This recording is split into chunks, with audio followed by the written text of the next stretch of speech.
عسلامة ومرحبا بكم في بنة جديدة ووصفة جديدة. اليوم باش نودكم وصفة متاع رز بنينة للمناسبات، تعمل 66 كيف. فيها صوص مالحة وصوص حلوة. نبداو بصوص المالحة، نحطو زيت وبصل وثوم، سنتين ولا سنة ثوم نحلهم على 2، ونحطو ورق الرند واللحم اللي نحبوا عليه احنا. انا استعملت هوني بقري.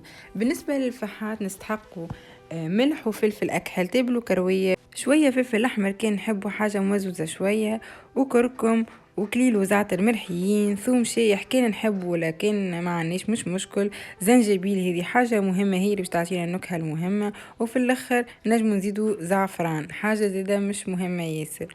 وبالطبيعة نغطيو اللحم الكل بالماء ونحطوه في الكوكوت باش يكون طايب بالباهي. نجم نستعمل حتى طنجرة عادية. نتعداو للصوص الحلو. نستحقوا زيت زيتونة، بصل، شوية سكر، قرفة وكركم والفاكهة كيف منحبوا احنا.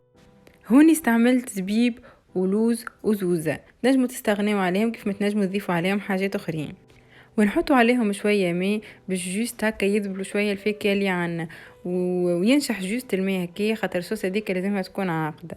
لانها طابت عنا الصوص المالحة، نحيو منها اللحم والماء اللي متاع الصوص، نطيبوا فيه الروز ونخليه ينشح على الاخر.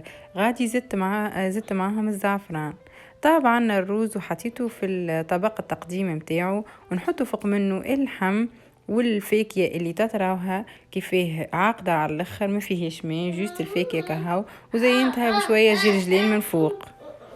وهكا حضر عنا الطبق المزيان متاعنا. نجمو نستغلوا الوصفة هذه في كي يجيونا ضياف، ولا حتى نودوا بيه رواحنا وشوفوا اكل بنا واكلون المزيان.